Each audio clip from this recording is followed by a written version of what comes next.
Ajith sir நடிச்சதுலேயே ரொம்ப ஒஸ்ட்டாக இருக்கிற மூவின்னு சொல்லுவீங்க? பில்லா 2 ப்ரோ. எதனால ப்ரோ? பில்லா 1 நல்லா இருந்துச்சு, பில்லா 2 மட்டும் சொதப்பிட்டாங்க. ஃபஸ்ட்டான மூவினா ஏகன் தான் எதனால ப்ரோ? ப்ரோ. இதில் கதை அந்த அளவுக்கு ஒன்றும் பெருசாக இல்லை ப்ரோ. ஓகே. ஃபஸ்ட்டாக இருக்க மூவி அப்படின்னா ஆழ்வார்னு ஒரு மூவி வந்தது ப்ரோ, முதல்ல அந்த படம். அந்த படம் நல்லா இல்லை. அப்புறம் அஜித் சார் நடித்ததில் ஃபஸ்ட்டுனா இந்த சிறுத்தை சிவா சாகாஸ் வந்து சொல்லலாம். அதில் வந்து நிட்பிக், அதாவது ஒரு விஷயத்தை பிக் பண்ணி எடுத்தோம் அப்படின்னா எனக்கு வந்து விஸ்வாசம் சுத்தமாக ஒர்க் ஆகலை. அவர் நடித்து வந்த ஒரு தசவதாரம் ஒன்று இருக்குது, ஆழ்வார்னு ஒரு படம். அதுதான் இருக்கிறதுலேயே மோசம். அதை என்னாலையும் பார்க்க முடியாது, யாராலையும் பார்க்க முடியாது. ஆனால் நானும் தலை ஃபேன் தான். அஜித் சார் நடிச்சதுலேயே ரொம்ப ஒஸ்ட்டாக இருக்கிற மூவின்னு சொல்லுவீங்க? பில்லா 2 ப்ரோ. எதனால ப்ரோ?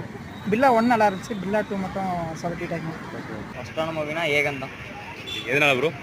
ப்ரோ. இதில் கதை அந்த அளவுக்கு ஒன்றும் பெருசாக இல்லை ப்ரோ. ஓகே. ஃபஸ்ட்டாக இருக்க மூவி அப்படின்னா